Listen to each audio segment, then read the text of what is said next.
بنی تیم اللہ کے غلام مہاجر ابو الحسن نے کہا کہ میں نے زید بن وہب جہنی سے سنا، وہ ابو ذر غفاری رضی اللہ تعالی عنہ سے نقل کرتے تھے کہ انہوں نے کہا کہ ہم ایک سفر میں رسول اللہ صلی اللہ علیہ وسلم کے ساتھ تھے۔ مؤذن نے چاہا کہ ظہر کی اذان دے، لیکن آپ نے فرمایا کہ وقت کو ٹھنڈا ہونے دو۔ مؤذن نے تھوڑی دیر بعد پھر چاہا کہ اذان دے، لیکن آپ نے فرمایا کہ ٹھنڈا ہونے دو۔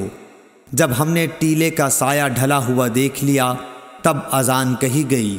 پھر نبی صلی اللہ علیہ وسلم نے فرمایا کہ گرمی کی تیزی جہنم کی بھاپ کی تیزی سے ہے، اس لیے جب گرمی سخت ہو جایا کرے تو ظہر کی نماز ٹھنڈے وقت میں پڑھا کرو۔